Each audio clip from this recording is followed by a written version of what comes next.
在今天晚上的聚会开始以前，麻烦你也邀请你将你的手机转为静音或转为震动，也将你在荧光幕前的每一位弟兄姐妹邀请你，将你自己去到一个安静的地方，也将你的电视或者是会影响你敬拜聚会的东西，能够先将它关闭，让我们一起在安静，用我们的诚实心灵一起来敬拜我们的神。神喜悦我们在他面前的敬拜，是因为我们愿意的心，用单纯爱主的心、敬畏他的心来敬畏他。邀请你，我们一起同心来祷告。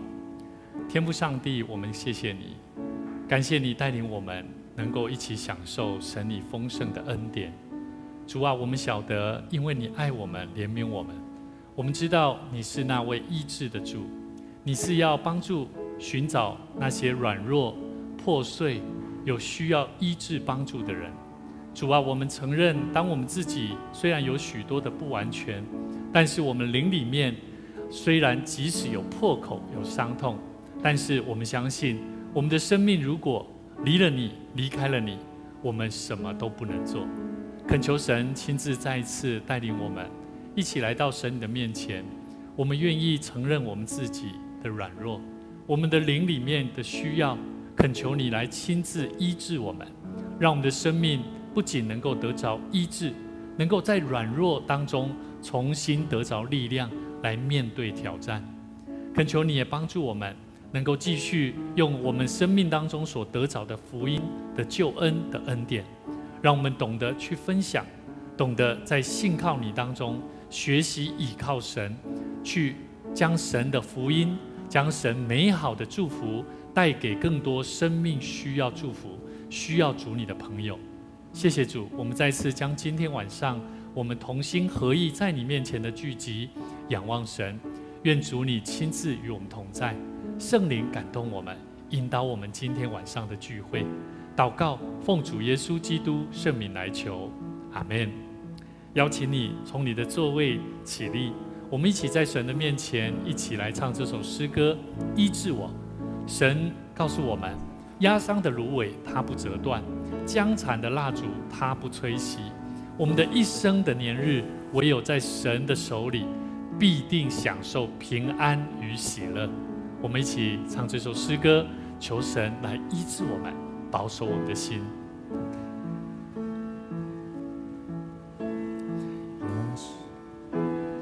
压伤的芦苇它不折断，将残的蜡烛它不吹熄。一生的年日在他手里，平安喜乐都陪伴我，平安喜乐都陪伴我。我们再次从头一起来。压伤的芦苇它不折断，将残的蜡烛它不吹熄。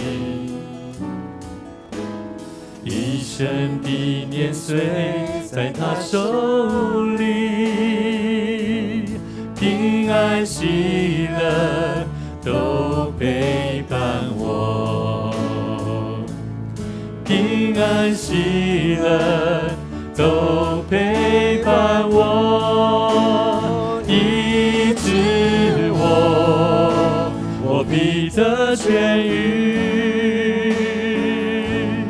万军之耶和华，全能的主，医治我，我必得痊愈。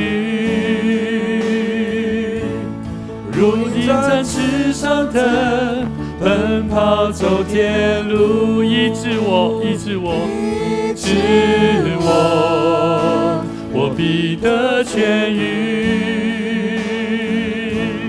万军之耶和华，全能的主，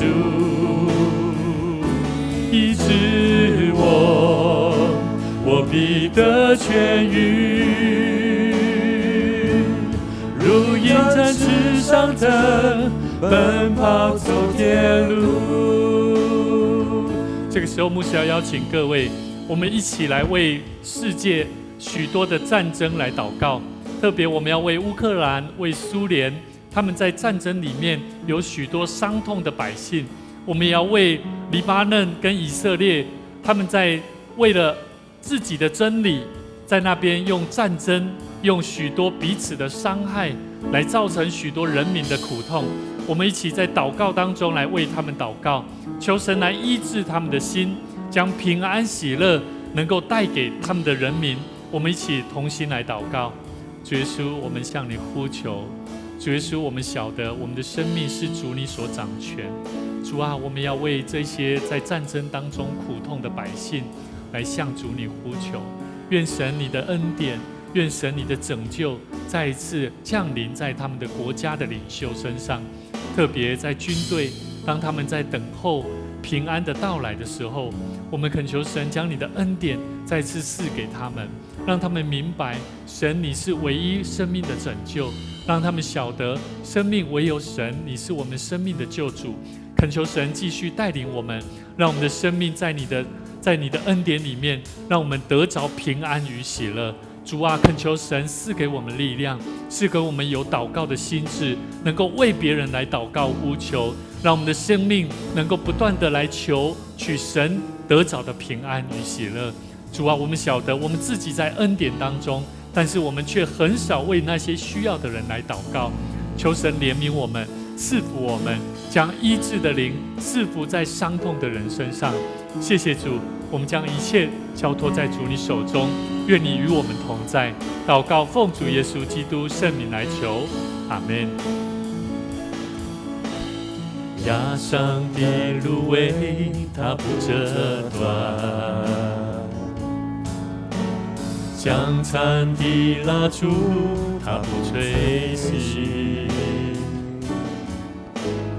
一生的年日在他手里，平安喜乐都陪伴我，平安喜乐都陪伴我，医治我必得痊愈。万军之耶和华全能的主，医治我必得痊愈。如鹰展翅上腾，奔跑走天路，医治我必得痊愈。万军之耶和华全能的主，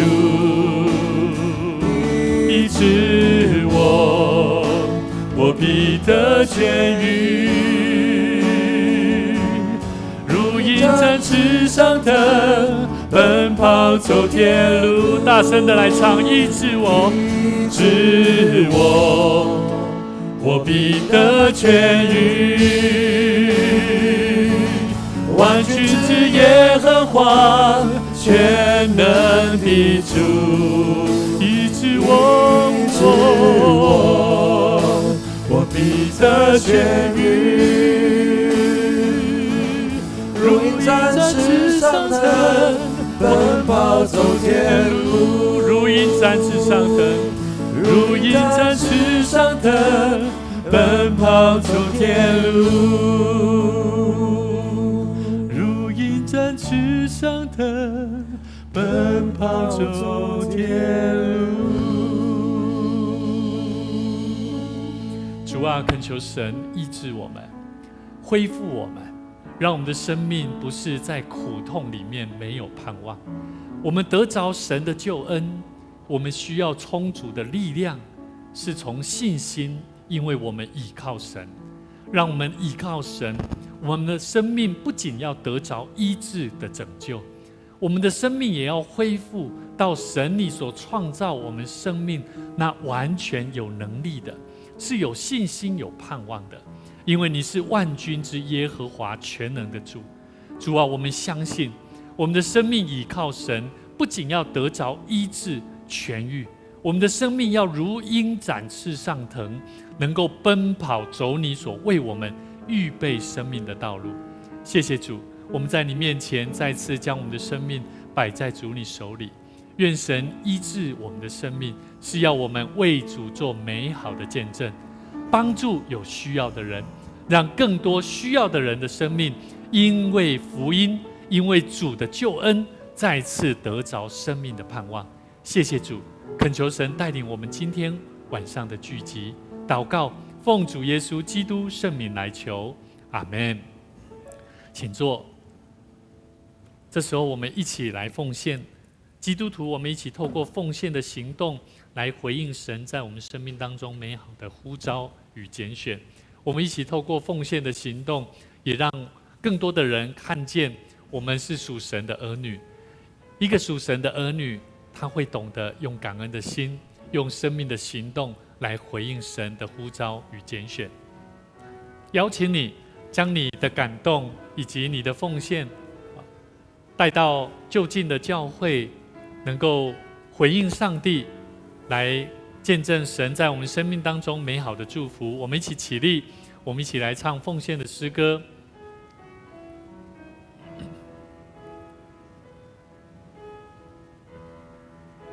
我来到你面前，全心向你呈现，耶稣。我来到你爱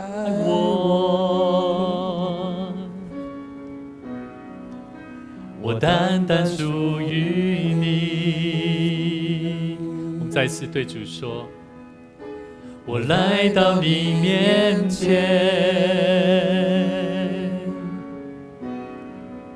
全心向你呈现，耶稣。你是如此爱我，我单单属于你。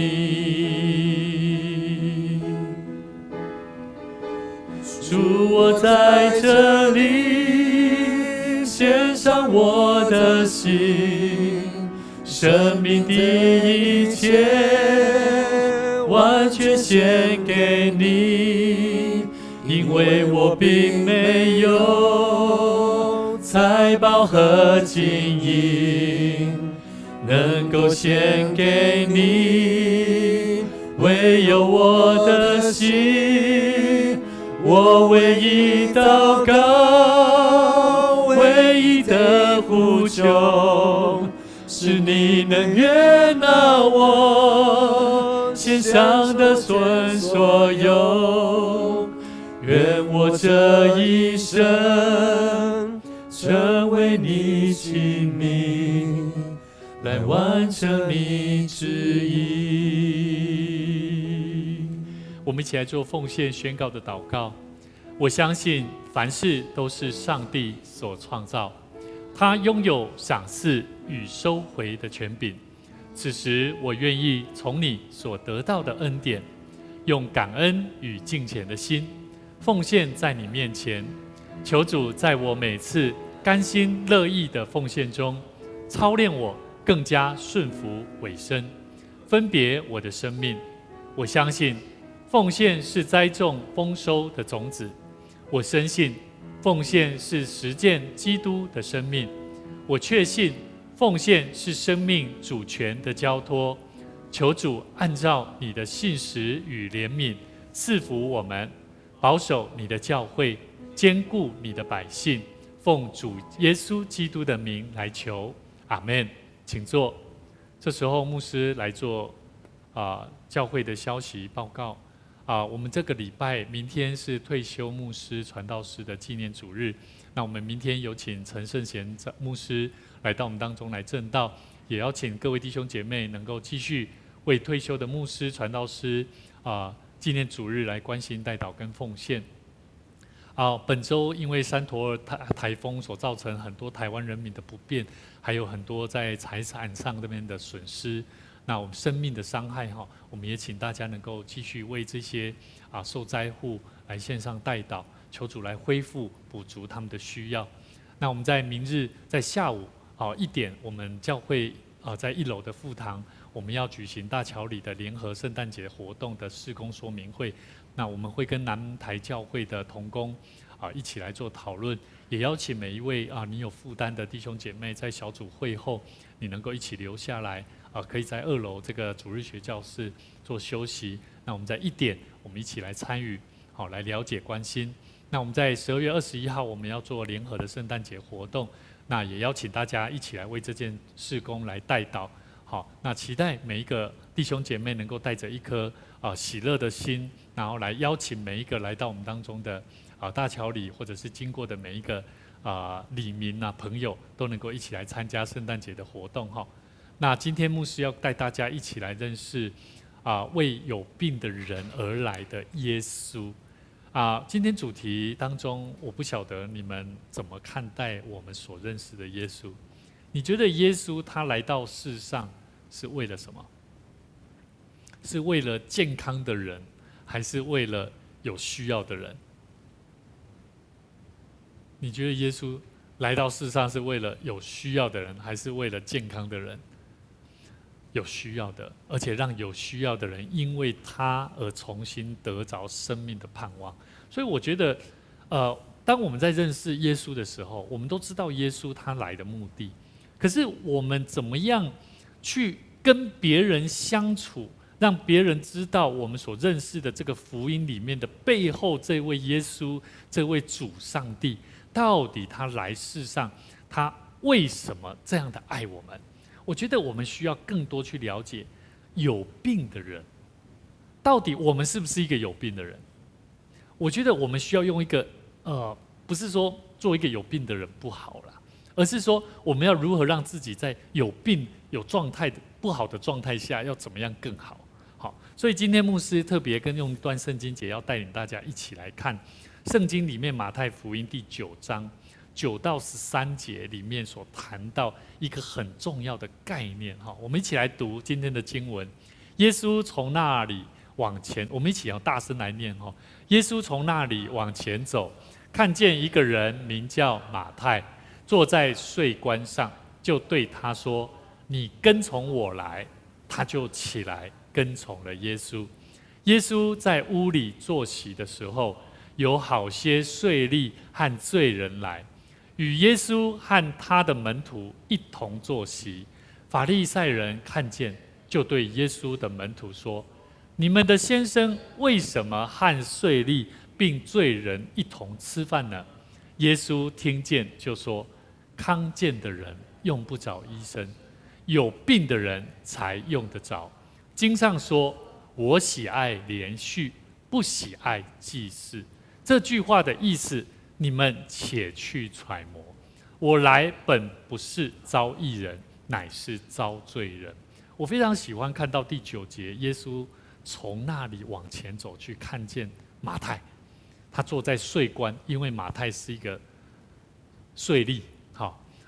马太他后来成为耶稣的门徒，是这段圣经节是耶稣他呼召拣选马太这个税吏，是向人民抽税的。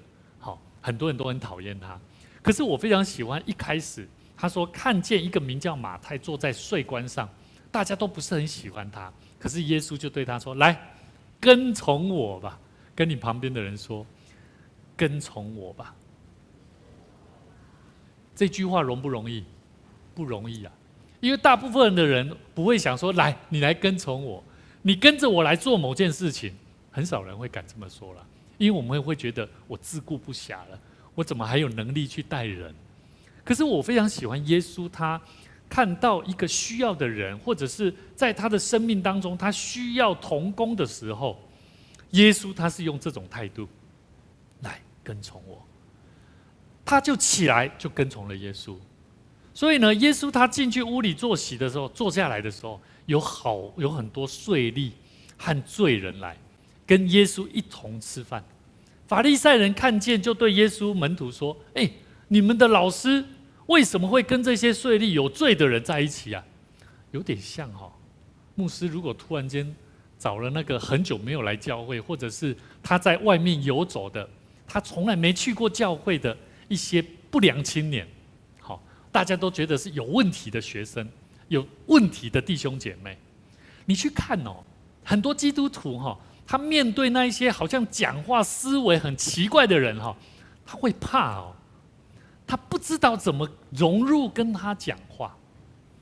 那牧师一直每次我只要遇到那种场合，我都在觉得说，神啊，让他们有更多的爱心，让他们有更多柔软的心去观察，甚至懂得他在说些什么，而不是用一个像法利赛人一样在看人。你知道法利赛人他们对经典律法他们很熟悉他们知道教会基督徒该做什么，不是基督徒，信上帝的人应该做什么。可是法利赛人他总是一直在挑耶稣的毛病，耶稣旁边的人的毛病。所以法利赛人看见，就对耶稣的门徒说：“你们的老师我觉得法利赛人有点讲难听，好像俗辣，台语用俗辣，摩沙嘎嘎。耶稣说：耶稣啊，你为什么会跟他们在一起啊？他说他跟他的门徒说：你的先生你们老师为什么会跟这些罪人在一起？耶稣听到了，就说什么：健康的人不用看医生啦，有病的人才用得着啦。有点好像在讽刺他们，在告诉他们，因为经上说：我喜爱连续，不喜爱祭祀。这是在何西阿书里面6章里面所提到的。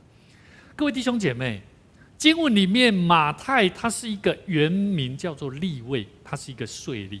税吏在犹太人的社会里面是被鄙视为他是非常贪婪的，而且呢，在罗马政府当中，他们是时常在勾结的。就像现在前阵子你看现在台湾的政党有没有？很多人民都不知道他们的头是会怎么样，是有很多在财务上的问题耶。所以人民一直在跟随一个错误的人的时候，你会发现上帝会不喜悦。所以在那过程当中，神、上帝、耶稣，他甚至去找那些人我觉得我们的心一定要足够的开阔。当我们跟罪人、社会的边缘人在一起的时候，基督徒应该要秉持着什么样的态度？今天这是牧师要带大家一起来看的。因为圣经里面法利赛人他们质疑，他们并不明白为什么耶稣会跟这些税吏罪人一起吃饭，他们质疑他们的行为。甚至呢，耶稣他所回应他们的是强调他来的目的是为了需要医治的人而来。所以各位弟兄姐妹，请问你领受到的福音是什么福音？是你得救就好吗？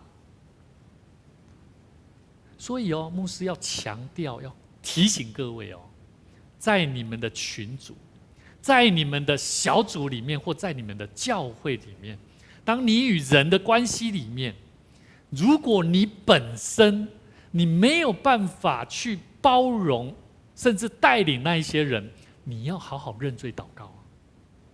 你要好好在神的面前说：主啊，求你给我智慧力量，让我懂得怎么样去爱他，去包容他，你才能够带领一个人来认识神。昨天牧师参加一个小组聚会，当有一个姐妹她说：我什么时候可以加入啊？同工突然冒出一句说：不行。在我心里面，哇，天哪，主啊，求主你怜悯，求你怜悯。其实我们都不了解，因为自从我们跳出那个社群之后，没有一个人认识这个人。可是我很感谢神，在那整个过程当中，牧师也好，其他同工也好，我们的陪伴，让他重新知道这是一个有爱的地方。可是我要问各位假如没有牧师，没有这些人继续关心这个人，有没有可能他从此就离开神？他没有机会认识接触教会。所以牧师在神的面前，我都觉得有一天，当我们要见主面的时候，我觉得我们不能够亏欠上帝的荣耀。上帝的荣耀是什么？就是他救了你，结果让你这个人不会去爱人啊，你没有能力去接触需要的人啊，那你这个就是亏缺了神的荣耀了啦，懂了吗？那是非常危险的事情啊。所以我们的生命有得着这个福音，神的恩典是超越社会人对人的标准跟评价。我们不能够用世上的人的评价跟标准在看待人啊，我们要用耶稣他看待需要甚至被排斥的税吏人。所以前阵子当我在看新闻的时候，我看到主啊，求你怜悯。虽然在这个政党里面，他这个领袖出了问题，可是我感谢神，还好，我不是咒诅这个人。我说主啊，你要让这一个人从此他的家庭都从此改变。好，所以在那过程当中，我觉得马太他是一个被社会排斥的税吏，但耶稣看见了他的潜力哦。有没有发现？好。你怎么看到一个人的潜力？跟你旁边的人说，你要付上生命的代价。你要跟一个人建立关系，你一定要付上代价。付上什么？请他吃饭。你要陪伴他。好，甚至你要教他，你要告诉他什么是真理，告诉他什么是主的爱。所以各位弟兄姐妹，当我们选择上帝的心意来看待人的时候，你会发现你的生命就不再一样了。不再遇到惶恐你会害怕，遇到不知道怎么解决的时候，你不知道从何下手。我觉得上帝他在改变人的方式很特别，他是怎么帮助一个被社会所排斥的人？有一个查克克森，他是美国尼克森总统的顾问。那这个人呢很特别，他以前他是一个非常强硬而且非常无情的政治策略的一个人哦。1970年他在水门事件的时候，克尔森因为参与掩盖丑闻而被定罪入狱，他的名声在政界里面非常糟糕，有点像是最近我们的这个有一个政党的领袖一样。但是这个克尔森呢，他怎么样？在他面对法律的后果入狱之前呢，克尔森他有一位朋友帮助他，让他跟他分享，叫做 C.S. Lewis。好，大家应该知道，他是英国当代文学史上最伟大的作家。这个人呢，这个 C.S. Lewis， 他可以说是叫做向怀疑者传福音的使者了。他是一个哲学家，他很爱怀疑，好像是一个无神论者一样。所以，当他在认识主的过程、认识上帝的过程 ，C.S. Lewis 他用了很多人的很多思维去探讨到底有没有神的存在。那这个科尔森呢，这个总统的顾问呢，他因为阅读了 C.S. Lewis 他的《返璞归真》这本书，他深受感动。他认识到自己的生命灵魂的空虚跟罪恶，后来他下定决心悔改，他接受了耶稣基督做他生命的救主。科尔森他在1976年他成立了监狱的所谓的叫做监狱团契，也就是我们现在叫做更生团契。1976年这个更生团契他们帮助了很多服狱的这些囚犯，帮助他们像他们一样在黑暗当中需要改过自新的人重新面对新的生命的时候，他们有过去，但是他们怎么样来面对未来？所以科尔森他原先是一个批判，甚至在政界里面他有许多的诡诈，但是因为耶稣基督的救恩，他的生命改变了。所以当我在回想，很多时候我们接触一个可能看起来微不足道，可能看起来非常的十恶不赦的一个人的时候，我们的基督徒的眼光，我们怎么看人？这就是今天牧师提醒大家，当我们领受神的恩典，我们是否被赋予一个新的使命？我们要知道，神给我的恩典要我做什么。各位弟兄姐妹，耶稣呼召马太，神选的不是选择一个义人啊，神所要选择的是，当他的恩典带给一个需要的人，是要让他的生命得着医治，甚至帮助他的生命能够带来改变。提摩太前书，我们一起来读第1章12到17节，说：“我感谢那给我力量的我们的主基督耶稣，因他以我有忠心，派我服侍他。我从前是亵渎上帝的，逼迫人的，侮慢人的，然而我还蒙了怜悯，因我是不信、不明白的时候而做的。并且我主的恩典是格外丰盛，使我在基督耶稣里有信心和爱心。基督耶稣降世，为要拯救罪人，这话是可信的，是十分可佩服的。在罪人中，我是个罪魁，然而我蒙了怜悯，是因耶稣基督要在我这罪魁身上显明他一切的忍耐，给后来信他得永生的人做榜样。但愿尊贵荣耀归于那不能朽坏、不能看见、永世的君王，独一的上帝，直到永永远远。阿们。保罗他的祷告，他称呼他自己，感谢神，因为他可以忠心去服侍他。我要问各位，你愿意忠心的服侍神吗？当你愿意的时候，你就要开始看待保罗他怎么见证分享他的生命。从前我是亵渎上帝的，我不晓得你现在还是不是也在亵渎啊？很恐怖哦！当你被神呼召，你成为主的儿女，你就要知道，我要做主忠心的仆人。好，你有没有亵渎神？逼迫人的，侮慢人的，然而我还蒙了怜悯，所以不用担心。虽然你可能做的还不够，但是我觉得神爱我们，因为我们就跟保罗一样，我们可能还是会一样看到不好的人，我们还是会不舒服，我们不知道怎么做，我们还是蒙受神的怜悯。好，因我是不信，我是在不信、不明白的时候做的。所以保罗说14节，因此并且我主的恩是格外的丰盛，哇，使我在基督耶稣里有信心和爱心。所以如果你发现你的信心跟爱心不太够的时候，你要知道，主的恩典绝对是丰盛有余的，绝对够你用。你不用担心，不要丧志，你不要灰心呐。圣经讲的很有意思哦，基督耶稣降世，为了要拯救罪人，这话是可信的，可以佩服的。在罪人当中，我是个罪魁，但是我蒙了怜悯，是因基督耶稣在我这罪魁的身上要做什么？要什么？显明他一切的忍耐。要注意哦，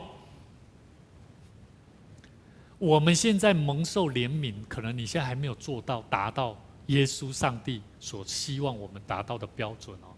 可是你要记得哦，第16节哦，我蒙了怜悯，是因为耶稣基督在我这罪魁的身上，是要显明他一切的忍耐哦。有些时候耶稣主我们的主他不忍耐了他不知道忍到什么时候。你继续试他有些时候我都不太敢要非常小心给后来信他的人、永生的人做榜样。所以我觉得主他还是要告诉我，他一直都在忍耐。到底我们做的还不够，但是我们要继续努力。所以圣经其实期待告诉我们，让我们的生命能够尊荣神。如17节所说的，但愿尊贵荣耀归于那不能朽坏、不能看见永世的君王。耶稣是灵魂的医生。耶稣他回应法利赛人的质疑说，康健的人用不着医生，有病的人才用得着。所以我们现在应该好像有些人已经得着救恩了，健康了，不需要医生了，就可以不用来教会了，是不是？是这样吗？我以前是这么看的啦。我以前我很喜欢挑战我自己对圣经的看法，但是有些时候这些东西会让我误解神的意思。其实这句话它是表明耶稣的使命是为了要让人认识到自己的罪，自己的生命是需要救恩的人。如果你觉得你已经得蒙拯救，你会认为你自己不需要救恩了，你会凡事都是靠自己，你会发现你会走向罪恶的路因为你不晓得，其实我们无时无刻都需要主，无时无刻我们都要学习仰望神。所以各位弟兄姐妹，马太福音第12章第7节说什么？我喜爱连续，不喜爱祭祀。你要去问自己，到底你的服事是大部分是为了服事而服事呢，还是你的心中是有怜悯的心，会有体恤人的心？我觉得一个人的生命除了服事神以外，你要好好去注意你自己的生命，到底有没有去享受神的那丰盛的恩典。耶稣在今天的经文里面，其实他引用何西阿书6章6节说：我喜爱良善，不喜爱祭祀，喜爱认识上帝胜于燔祭啊。所以很多时候我们都在献祭，像燔祭一样，但是我们却忘记了主爱的是良善的心，主爱的是我们要好好去认识他。他要我们做什么？我们是要付上生命代价的，不是单纯只是享受的。所以呢，弥迦书6章8节，我们一起来读来，世人啊，耶和华已指示你何为善，他向你所要的是什么？只要你行公义，好怜悯，存谦卑的心，与你的神同行。各位弟兄姐妹，有一个故事，在穆罕默德·尤努斯，他是一个孟加拉的经济学者，他成立一个叫做乡村银行他在这个乡村银行他可以说是被称为叫微型贷款的父亲那在1970年代呢，他发起了这个乡村银行呢，他怎么做？他就是让这些有贫困的人口提供一个小额贷款的机构。他的理念是什么？穷人只需要一点点帮助，就能够创造出持续的收入和自给自足的生活了。我再讲一次他透过帮助穷人一点点的帮助，然后帮助他们去创造出有收入还有自给自足的生活，而不是永远依赖施舍。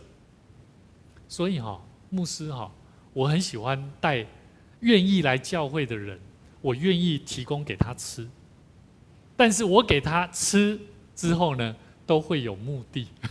什么目的？就是要做事情。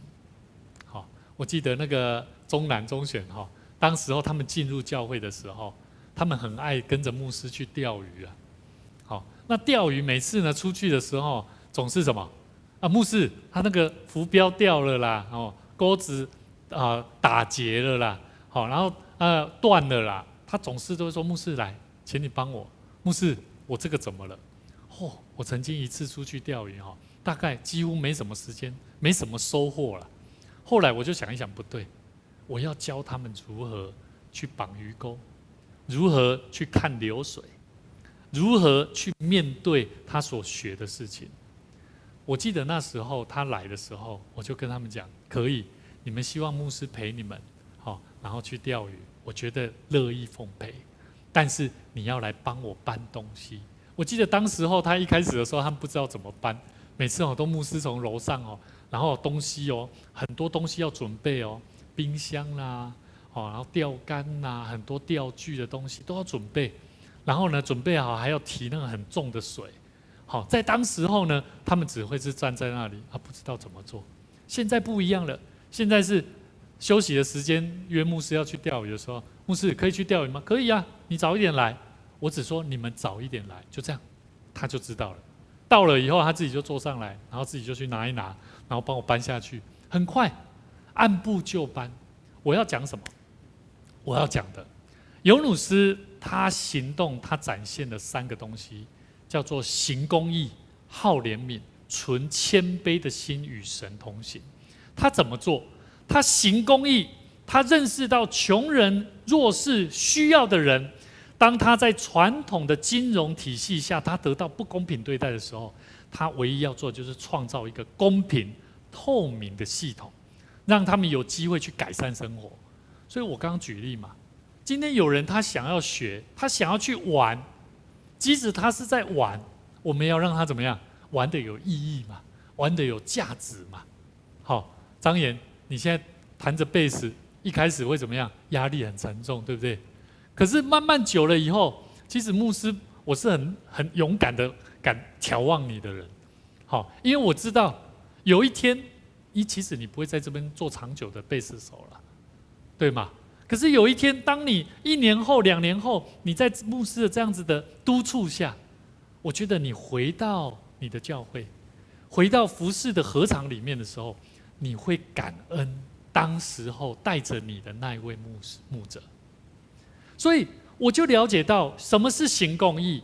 当我们知道什么是对的，什么是真理，我们有没有行出公义的生命？就是带着人走在公义的道路上。所以各位弟兄姐妹，有很多时候，当人有错误的时候，我们都不敢说、不敢做。其实那就是没有行公义啊。所以行公义不是不偷不抢不拐骗呢。行公义是对的真理，我们要去走，我们要去做。什么是好怜悯？这个尤努斯他对穷人充满怜悯，他相信他们拥有改变自己生命命运的潜力啊。牧师刚刚有讲，假如今天有一个需要的人，他来找你，你每次都说啊，这个人哦，他无救了，没救了。我告诉你，他就真的没救。你认为他没救了，就100%他是没救的，在你眼中。而且这个人，就算他以后他有得救，也跟你没关系，对吗？100%跟你是没关系的。可是，假如这个需要帮助的人，因为你的怜悯，你愿意多听他讲一些话，甚至你多一点心意帮助他，即使在你眼中，在你跟他相处的这段时间里面，你看不到结果。可是有一天，当他回过头来，有一天他来找你的时候，或者是当我们都在天上与主会面的时候，你会发现还好我有对他施舍，有付出一点爱心。所以怜悯的心很重要。跟你旁边的人说，你需要怜悯的心帮助人。帮助人没有怜悯的心，你帮助不下去。好，所以呢，他帮助他们建立小小的生意，用无抵押的小额贷款。好，这个尤努斯他是这么做的，好怜悯的心。还有这个怜悯的心，他会去帮助一个需要的人，他用这个银行乡村银行来帮助这些弱势者。第三个，他存谦卑的心与主同行。尤努斯他非常谦卑的认为，他只是贫穷的这些人口的当中的同工啊，他要为他们提供一个所需要的机会，而不是高高在上的救世主了。我觉得我们在这世上不是要你有能力就做高高在上，你可以，没有你不行啊，不是这种人。牧师不喜欢这种同工，牧师喜欢什么同工？神爱我们做什么？神要我们做的就是要存谦卑的心。你一定要能够帮助人，让人因为你而看见说你是一个愿意付出代价帮助的一个人。所以呢，他的微型贷款计划，他帮助了数百万人脱贫，而改变了全球对于贫穷的看法。尤努斯他在2006年，他获得诺贝尔和平奖，他被表彰为透过经济正义的方式，推动社会的良善跟和平。各位弟兄姐妹，在我们的家人朋友，在我们的生活里面，我们是否也愿意透过公义、怜悯、谦卑的心，去实践主的爱，让更多的人因为我们看见主的爱，而得着生命的医治跟盼望？我觉得有很多人他需要一个小小的帮助，可能你给他一顿饭吃，可能你帮助他，跟他听他讲一句话，讲一些话，他的心就得到了安慰。昨天我们这有一位同工，他跟一位朋友，他们聊到了快12点多，牧师在楼下就陪着他们。到最后的时候，昨天晚上他发了一则讯息说，他说谢谢有牧师，有子安，还有这位弟兄，谢谢你们愿意听我说。我在主的面前，我感谢主，我流眼泪。我知道，虽然我们做的还不是很足够，但是我们至少在行动上，我们跨出去了。所以各位弟兄姐妹，我们要了解，神透过耶稣呼召马太，是要他立即放下他的工作，容不容易？不容易呢。可是马太他是一个愿意，他正等待有人告诉他怎么做。在我们身边有很多需要的人，他们就是这样，等待我们告诉他怎么做，因为他们的生命需要福音。愿主赐福我们，帮助我们，让我们同样感受到神的医治了我们的生命。我们也需要用这样的生命去爱需要的人，帮助他们的生命也因此而得着主的爱。我们一起同心来祷告。亲爱的天父，我们谦卑在你面前，我们承认你是我们生命的救主，是我们的生命的医治者。你洞察我们生命当中的软弱，知道我们生命许多层面的需要。特别当我们的身体遭受到病痛折磨的时候，主啊，你也晓得。今天我们特别要为许多身体有病痛、承受痛苦的弟兄姐妹来献上祷告，恳求你伸出你大能膀臂的双手，安慰扶持他们的心，用我们的信心祷告的医治行动来帮助他们，使他们的身心灵得着恢复。主啊，在他们感受到疲惫无助的时候，求你成为我们生命的力量跟盼望。求你赐给那些在冲突当中受苦的百姓、家庭、朋友，求你亲自来安慰他们的生命。愿所有的在苦痛当中经历无法走下去的弟兄姐妹朋友，愿主你赐给他们一颗平安的心，在未来的许多的年日，需要主你更多的带领与保守，帮助他们恢复他们的信心，让他们的生命再次得着生命的盼望。也恳求神赐给我们力量，让我们晓得我们得蒙生命的救恩是要带出生命爱的行动，是愿意分享的，是付上代价的，是有爱的生命，是让人能够看见我们的生命有主的荣光。谢谢主，我们要将一切荣耀归给主。祷告奉主耶稣基督圣名来求，阿们。愿主赐福大家，帮助我们，让我们的生命能够在每一次从神的话语里面得蒙生命的祝福。愿你平安。在每周六的同一时间，晚上6点半到7点20分，愿主赐福你们，愿你平安。